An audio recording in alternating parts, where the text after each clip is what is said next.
I don't have anything in common with Ms. Chevalier, and I really don't want to be in the same party she's in. She currently holds a range of views that go from moronic to abhorrent. Crazy. Like outright really crazy. So I think the Democrats need to stand up and say, this is not who we are. But 62% of Democrats say they prefer socialism over capitalism. If they do, then by God, there's not a Democratic Party left.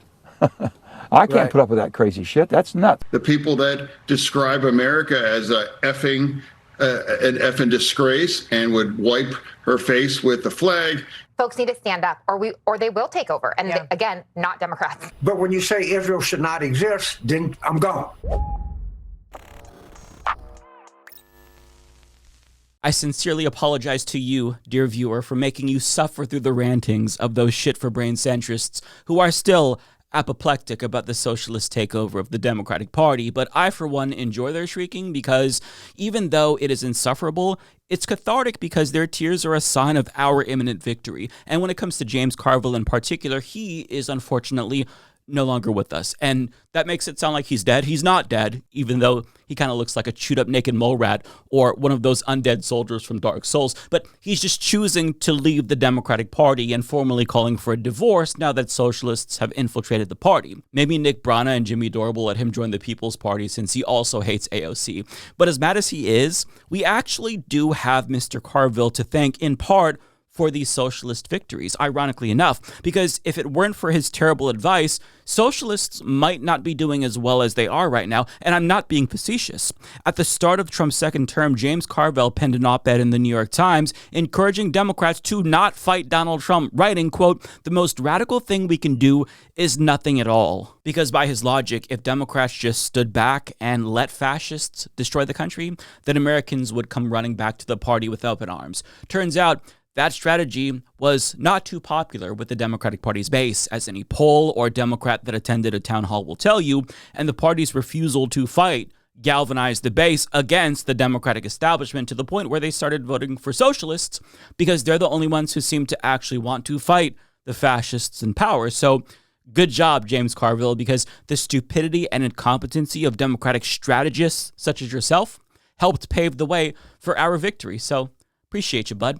But one thing that you might have noticed from that compilation I put together is that most of the centrists who are shrieking about socialists, they ran to Fox News, of all places, for a safe space because they obviously feel more comfortable with fascists than they do with socialists. But I'm not complaining because every single time they open their mouths, they further demonstrate how unserious they are. And I just want to play this reaction to something that Daria Lisa said. She's talked about using the American flag as a napkin, abolishing ICE, no deportations. It's wild. Yeah. You don't need to convince me.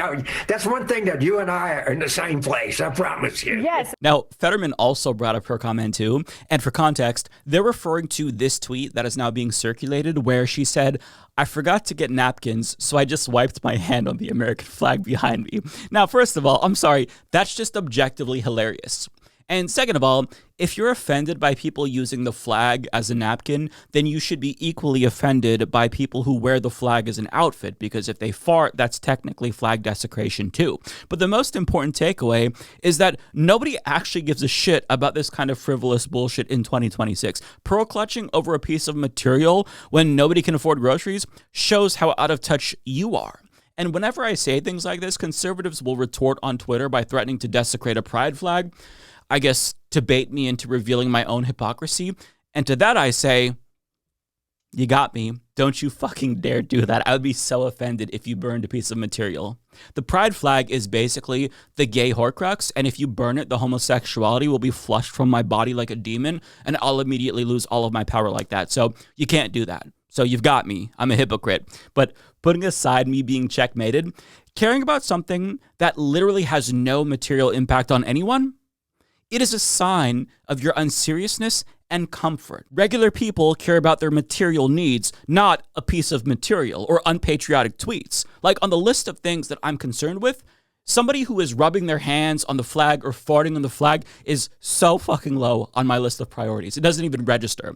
But to be fair, the centrists aren't just offended by socialist lack of patriotism or their refusal to kowtow to Israel. They're also pissed off that Democratic voters are electing socialists who are challenging the economic status quo that they benefit from.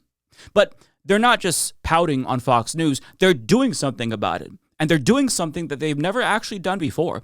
They're considering organizing for the first time. I say this because, as Axios reports, centrist Democrats are plotting a counterattack against the left, with one anonymous House Democrat saying they're probably going to have to organize. Oh no, don't you dare do that.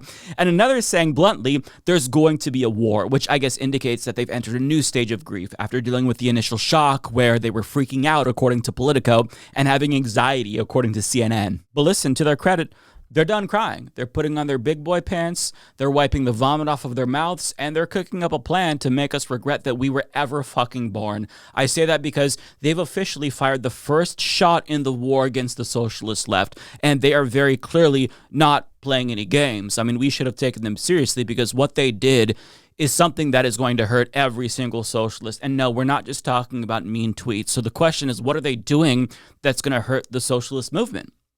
What did they do? What could they have possibly done? What tool did they have in their arsenal to make us suffer?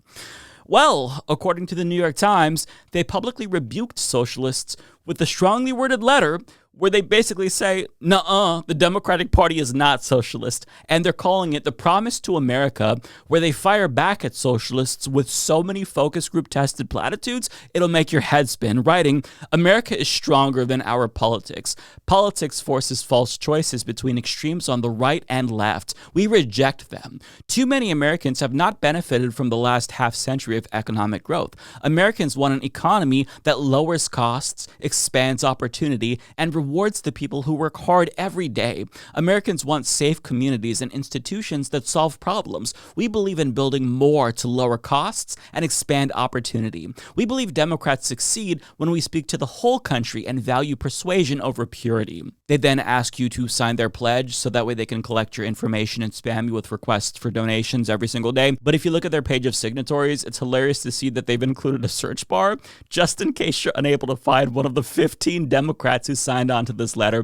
And obviously the reason why this number is so small is because neoliberal Democrats, even if they might hate socialists, they know that they could be targeted next for primaries if they basically come out and tell the base to go fuck themselves. And I've got to say, after getting past the initial stun of that powerful attack, of that strongly worded letter, which I'm still recovering from, by the way, I couldn't help but think, this is why you all keep losing. Because that doesn't mean anything.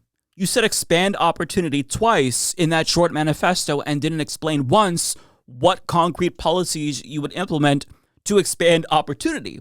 Yet, they thought they ate with that. And people started counting on them immediately for releasing this vague bullshit, including AOC.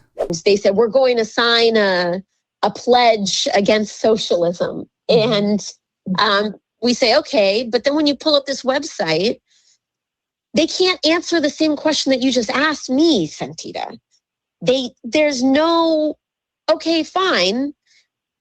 If you're against them, that's okay. But what do you believe? And that, I think, is the core of the weaknesses from that wing in this moment. There's no affirmative vision really coming from most places in the Democratic Party, with the exception of democratic socialism. And she's right.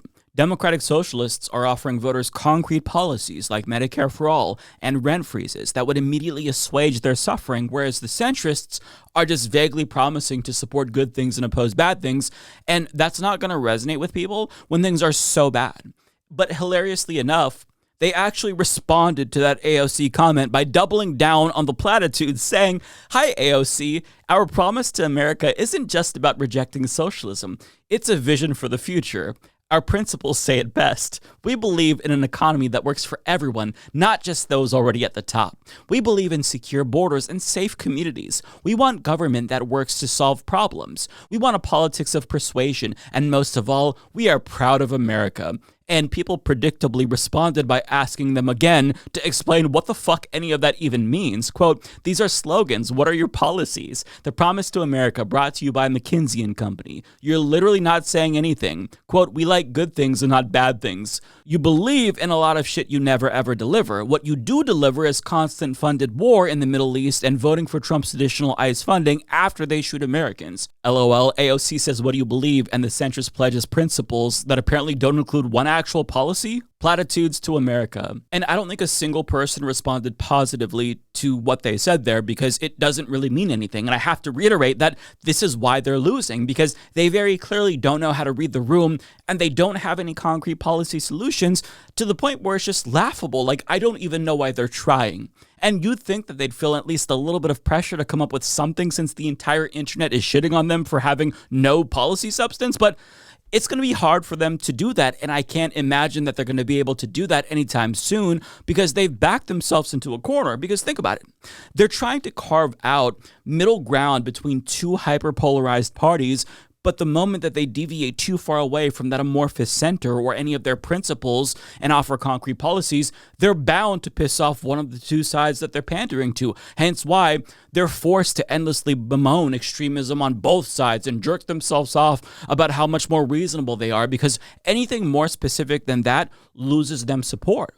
If they actually take the time to expound upon what they mean by a secure border, for example, they would lose fascists the second they promise to rein in ISIS brutality and respect the Constitution. But if they don't promise to abolish ICE entirely, they'd lose Democrats. And this is the dilemma that they face with every single pressing political issue in this country. So they're forced to make up the least offensive fence-sitting position in an effort to appease everyone, but in doing so, they end up pleasing no one.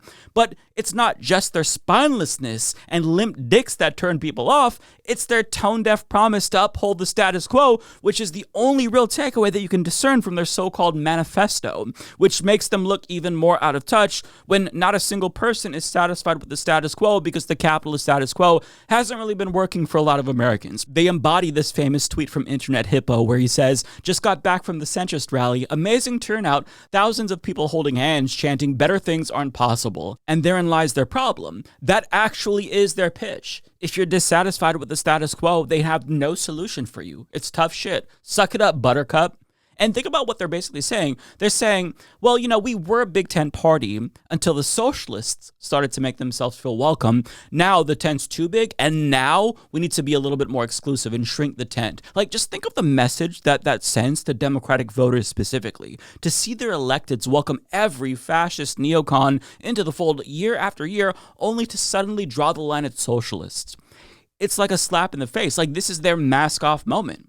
They're confirming that vote blue no matter who only applied to the left. But if centrists are the ones who get outvoted in primaries, then the rest of us better suck it up and fall in line. Otherwise, we're useful idiots for the Republicans. But the second it's their turn to suck it up, to hold their nose and vote for the lesser of two evils in their opinion, what do? They run to Fox News to attack socialists at the behest of Republicans, and they call for a fucking political divorce. What an amazing self-own to essentially invalidate every single thing that they've told us about party loyalty, especially during the Trump era. And Ta-Nehisi Coates had the same point on MS Now, where he explained this is not a great look for them. Whatever you think of future Congresswoman Chevalier, she represents actual voters. Okay, she represents actual voters. And what James Carville is saying is that those voters should be disenfranchised. That he is so disgusted with whatever opinion she has that those voters should be disenfranchised. And I don't get it, man. I don't like, that is a district filled with black and brown people. They made their choice and he just doesn't respect it. You know what I mean? Which to me says, not so much, it's not so much a statement on Palestinians. It's not so much a statement on Israelis. It's not so much a statement on, anything that future Congresswoman Chevalier has said. It's a statement on how he feels about black and brown people. And the fact that they are useful to him when they vote the way that he agrees with. When they don't, kick them out the party. They don't deserve representation. That is exactly right. But since they don't have a vision of their own, they're forced to fearmonger about the big bad socialist boogeyman like Republicans to try to scare voters into voting against their own self-interest. But here's the thing. Socialism is only ascendant because capitalism has failed so thoroughly in this country. And that is an inconvenient fact that they refuse to reckon with. But thankfully, Joshua Doss made this exact point on CNN. 67% of Americans say that they are more afraid of running out of food than death. And then we've had a 16% increase since President Trump has been in office. My point is this. If you don't want people to be curious about socialism, capitalism has to work a lot better.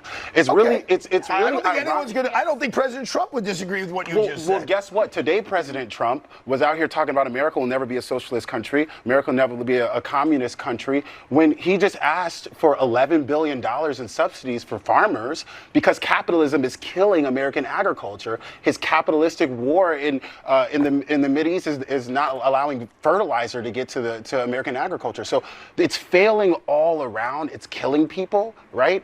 And people are afraid and ready to do something else. And that's why these centrists are losing, because you can't convince people that capitalism is the best economic system humanity has ever devised when it's failing every single person except for like a handful of rich dickheads.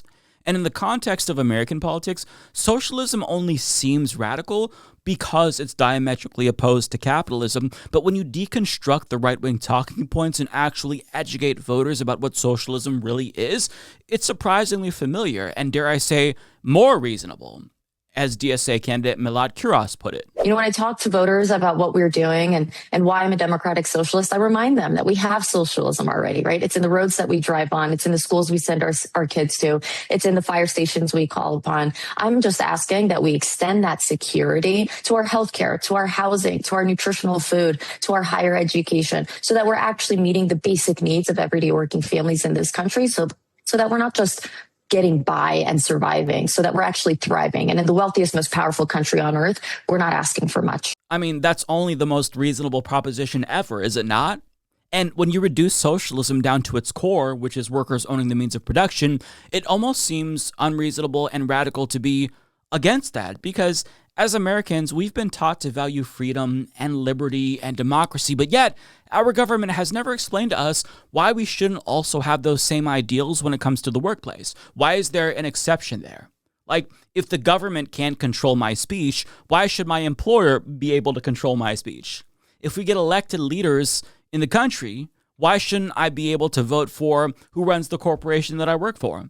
Why shouldn't we also expand democracy to the workplace so people have a say over the individuals who make decisions about the company that affect their lives? I mean, this is our livelihood we're talking about here. Why is authoritarianism acceptable in the workplace but not in the body politic? It doesn't really make any sense, right? There's a discrepancy there that our government has never tried to address. We dedicate most of our days to employers who roll over us with a fucking iron fist like tyrants. So is it really that unreasonable to want to extend democracy and freedom to the workplace too? I'd say no. And thankfully, more and more Americans agree with me. And those centrists, they look foolish because you can't really argue against that, right? You can't argue against the main alternative to the system that has devastated the world and hollowed out our entire democracy. They can't just say, like, we want to uphold the capitalist status quo because it's working really well for us. Fuck you, I got mine. They actually have to make an affirmative case for capitalism. And as you saw, they're flailing. They're face planting. They can't do that. It's really hard, if not impossible, to sell people on a system that they know is exploiting them. So the best they can come up with is some incremental alternative that marginally improves things while still leaving the status quo intact so they can benefit from it at our expense. For example, we heard from Jon Favreau, one of the Pod Save Johns at the start of this video, and he'll sometimes pretend that he's progressive, but behind the scenes, he's doing everything he can to also maintain the status quo. As journalist Lindsay Blount reported back in 2024, in 2018, when Medicare for All was gaining momentum, pro-insurance industry advocates founded a nonprofit called United States of Care to explicitly fight against Medicare for All and propagandize for pro-business friendly ACA policies. And guess who was on the Founders Council of that particular interest group? Jon Favreau. And some of the talking points that this group cooked up to funnel enthusiasm for Medicare for All into a more incrementalist alternative, those talking points were used by mainstream Democrats like Kamala Harris, who once did support Medicare for All because she felt pressure to by the base, but later retreated after feeling pressure from the insurance industry. So the hysteria from centrists that we're seeing is due to their fear that the status quo that they've benefited from may soon be coming to an end. And unfortunately for them, it's inevitable. There's not really anything they can do to stop that as hard as they try. The status quo is going down in front of our eyes. But the question is, who do you want to build the new status quo? Because it's going to be either fascists or socialists. Socialism is the antidote to fascism. So it's us or them. The choice is binary. And as you've seen, the centrists are having a really hard time deciding who they're going to side with in this battle. And they're trying super hard to pitch some third alternative. Maybe they can call it third way or triangulation of sorts. But I mean, as you saw, their effort has been laughably half-assed.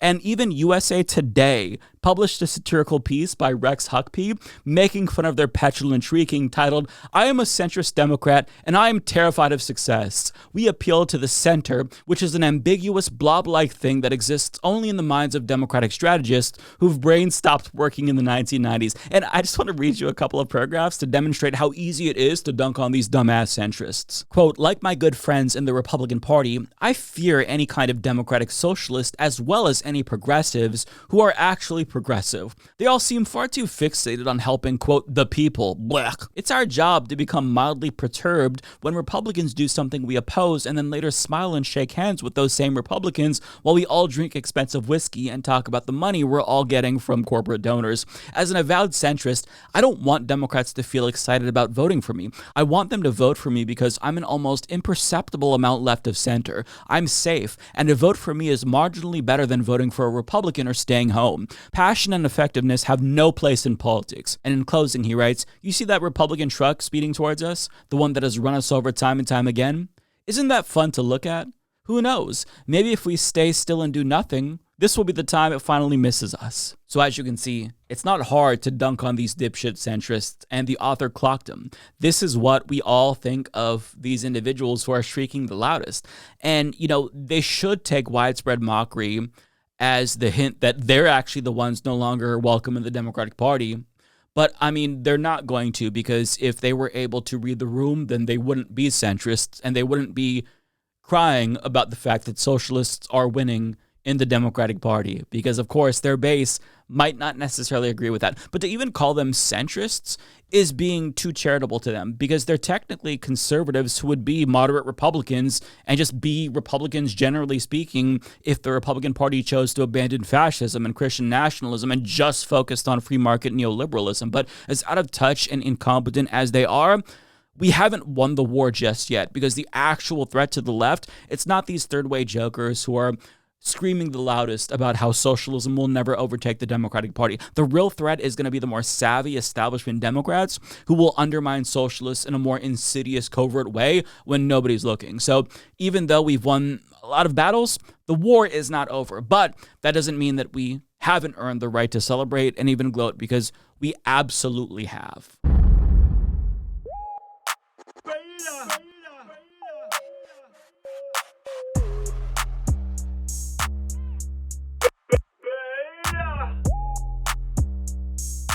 Alpha male, not a beta male.